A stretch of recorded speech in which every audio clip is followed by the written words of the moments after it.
ميرپور ماٿيلو में तालके खिपरो जे assistant commissioner Asghar Shah पारां अवामी न्यूज़ जे सरवाण अब्दुरज़ाक राजपूत सां कयल बदतमीज़ीअ ख़िलाफ़ एहतजाज कयो वियो। मीरपुर माथेलो में खिपरो जे असिस्टेंट कमिश्नर असगर शाह पारां अवामी न्यूज़ जे सरवाण अब्दुरज़ाक राजपूत सां कयल बदतमीज़ी ऐं अवामी न्यूज़ जे लोगन खे धिका ॾियण ख़िलाफ़ भिटाई मीडिया सेंटर मीरपुर माथेलो जे صحافين पारां एहतजाजी मुज़ाहिरो कयो वियो।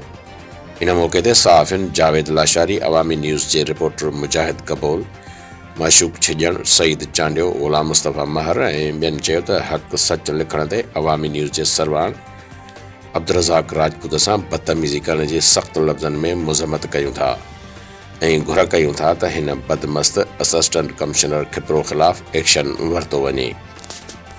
खिपरो जे असिस्टेंट कमिश्नर असगर शाह जेको क़ौमी अवामी न्यूज़ HD जे सरवाण अब्दुरज़ाक राजपूत सां बदतमीज़ी कई आहे, उनजी रस्ता रोक कई आहे, हक़ सच लिखण ते उनखे धमकियूं ॾिनियूं, उनजी असीं सख़्त लफ़्ज़नि में मज़म्मत कयूं था ऐं उनखे ॿुधाइणु चाहियूं था त असगर शाह तूं इहे पंहिंजूं कारनामा बंदि कर, न त इहे हक़ सच असां लिखंदा रहंदासीं। सहाफ़नि जी जदोजहद उहा रही आहे त आज़ाद सहाफ़त ज़िंदाबाद, आज़ाद सहाफ़त ज़िंदाबाद। तालके खिपरो जे असिस्टेंट कमिश्नर असगर शाह अवामी न्यूज़ जे सरवाण अब्दुरज़ाक राजपूत सां कयल बदतमीज़ी ऐं अवामी न्यूज़ जे लोगन खे धिका ॾियण जी असीं सख़्त लफ़्ज़ में मुज़म्मत कयूं था। आज़ाद सहाफ़त ज़िंदाबाद।